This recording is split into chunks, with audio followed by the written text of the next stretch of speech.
جب اللہ تعالیٰ کی توحید بیان کی جاتی ہے تو اس سے جتنے بھی باطل قلوب ہیں وہ سب کے سب اس سے بھیجتے ہیں، دبتے ہیں.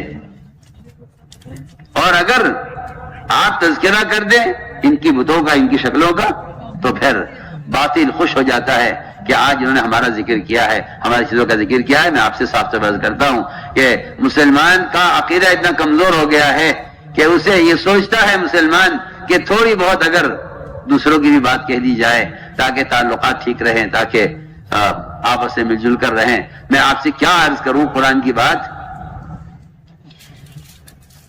اللہ نے فرمایا ہے قرآن میں کہ اے محمد صلی اللہ علیہ وسلم، اگر تم انہیں خوش کرنے کے لیے ایک بات بھی تم نے ان کے مطلب کی کر دی تو تم ہماری بات کو جھٹلانے والے ہوگے، اور اگر تم نے ایسا کیا تو یہ آپ کو اپنا جگری دوست بنا لیں گے.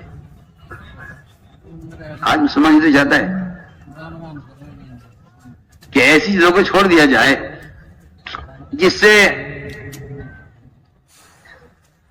اسلام اور کفر کے درمیان کوئی اختلاف ہو رہا ہے، لہذا اس کو چھوڑ دیا جائے تاکہ دوستی ہو جائے.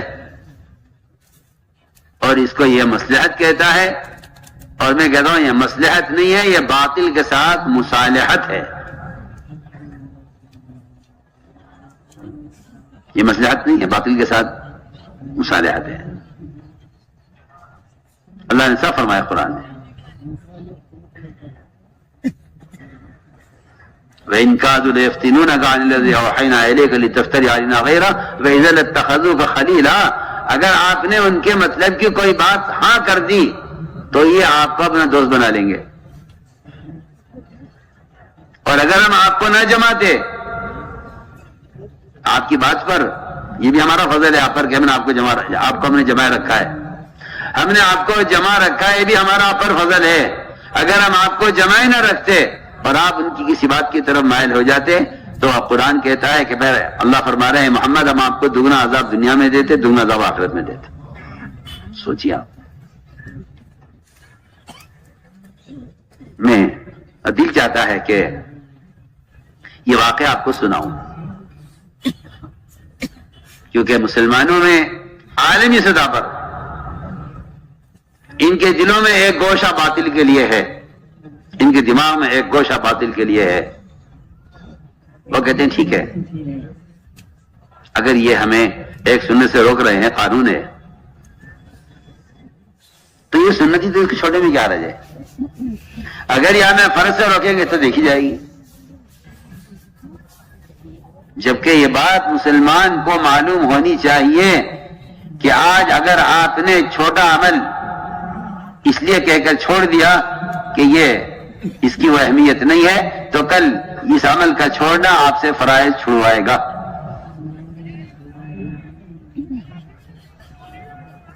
میں عرض کرتا ہوں آپ سے، حضور اکرم صلی اللہ علیہ وسلم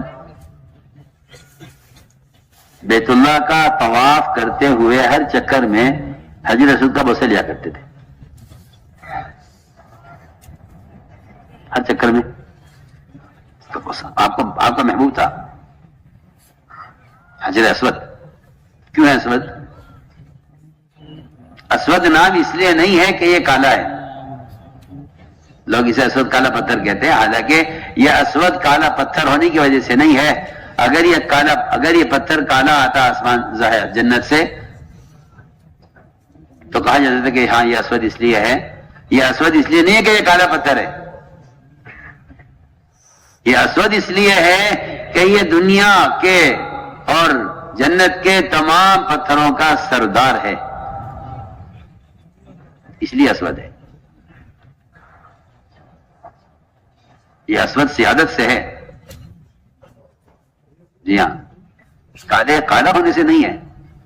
کالا تو یہ بعد میں ہوا ہے، گناہ گاروں کے ہاتھ لگانے اور حائضہ عورتوں کے چھونے سے یہ کالا ہوا ہے، ورنہ یہ دور سے زیادہ سفید تھا. میں درمیان میں بتا دوں آپ کو،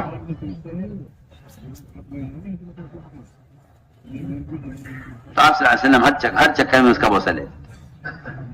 مشرکین نے جب دیکھا کہ انہیں عمل پسند ہے تو میری میری بات آپ یاد رکھنا، اللہ کرے یاد رہ جائے، کہ باطل یہ دیکھتا ہے کہ انہیں کیا کیا چیزیں محبوب ہیں، میں ان کو ان کی محبوب چیز سے روکوں گا قانون بنا کر کہ بھئی یہ قانون ہے، یہ قانون ہے، یہ کہیں گے جی قانون ہے ہم کیا کریں۔ آج کل مسلمانوں کا میں کہتا ہوں عالمی سطح پر حال یہ ہے کہ انہوں نے اللہ کے قانون کو پیچھے ڈال کر مخلوق کے قانون کو اللہ کے قانون کے مقابلے میں کھڑا کر لیا ہے۔ یہ کہتے ہیں مجبوری ہے، اللہ کہتے ہیں مجبوری، میں تمہاری مجبوری نہیں مانوں گا جب تک تم اس کے خلاف کوشش نہ کرو۔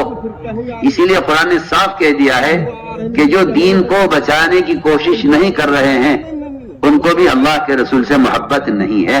میں آپ سے قسم کھا کر کہہ سکتا ہوں یہ بات۔ آپ کہتے ہیں تبلیغ کرنا کوئی فرض نہیں ہے، میں کہتا ہوں کہ اگر آپ دین کو قائم کرنے کی کوشش نہیں کرتے تو قرآن انکار کر رہا ہے کہ آپ فاسق ہیں، آپ کو اللہ کے رسول سے محبت نہیں ہے۔ یہ قرآن کی آیت کا ترجمہ کر رہا ہوں، آپ کہاں سو رہے ہیں؟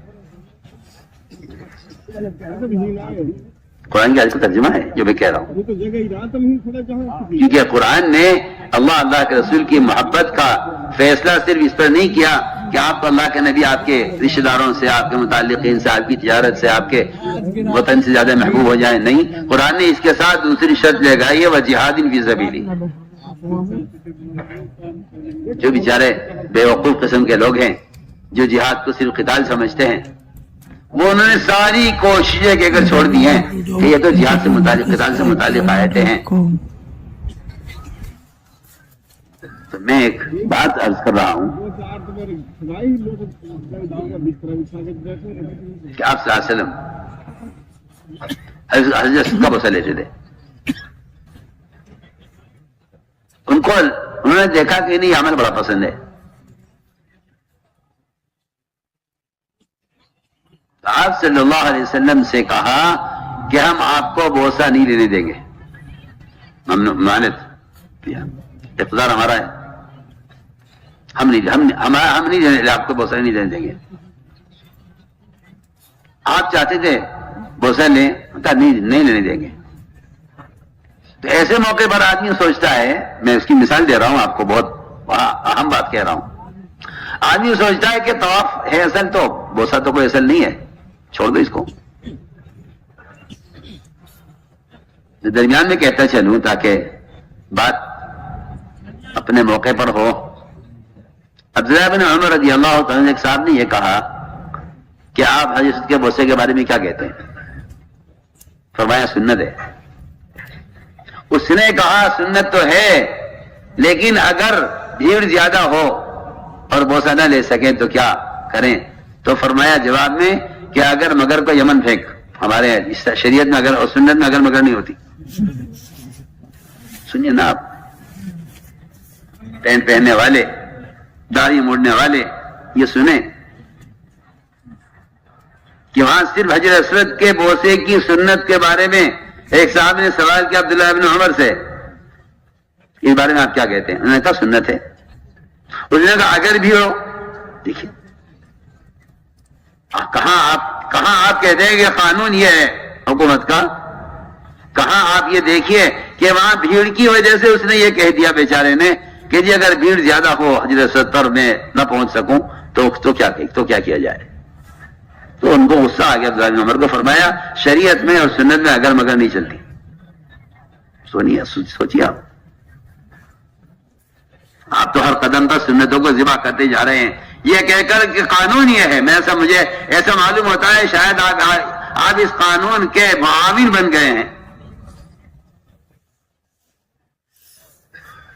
آپ اس قانون کے معاون بن گئے، کیونکہ باطل اس بات سے خوش ہے کہ آپ نماز پڑھیں، روزہ رکھیں، حج کریں، زکات دیں، مگر ہماری ایک شرط یہ ہے کہ ہمارے حلیے میں کریں سارے کام۔ مسلمان کہتا ہے کیا حرج ہے اس میں؟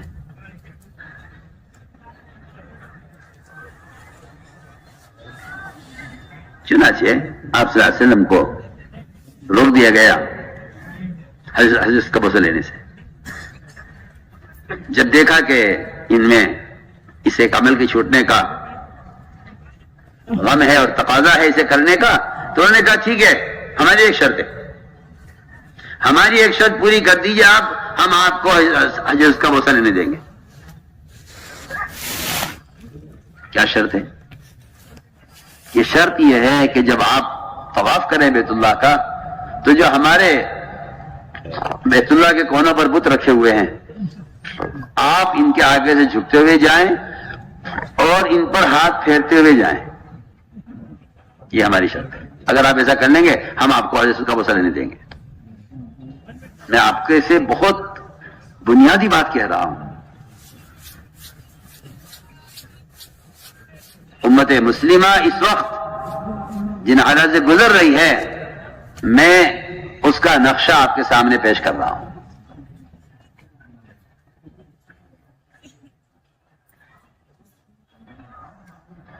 اب توجہ دیں میری بات کی طرف۔ چنانچہ یہ ہوتا ہے کہ انہیں کام سے روکا جائے، یہ بھی یہ کہیں گے ہمیں یہ کرنا ہے، تو ہم کہیں گے ٹھیک ہے، ہماری ایک شرط ہے۔ کہ کیا شرط ہے؟ کہ شرط یہ ہے کہ آپ ہمارے بتوں آگے سے جھکتے ہوئے جائیں۔ آپ صلی اللہ علیہ وسلم کو ایک چھوٹا سا ہلکا سا اس بات کا خیال آیا، اور خیال کے طور پر صرف کہ اگر دل کے اطمینان کے ساتھ صرف انہیں دکھانے کے لیے، ان کو بیوقوف بنانے کے لیے، اگر بغیر دل کے ارادے کے صرف سر سے اشارہ کر دیا جائے ان کی طرف، اس خیال کو آپ نے سوچا نہیں، پکایا نہیں، دل سے تو مطلب ہی نہیں کہ آپ دل سے رسول اللہ شرک ارادہ کریں۔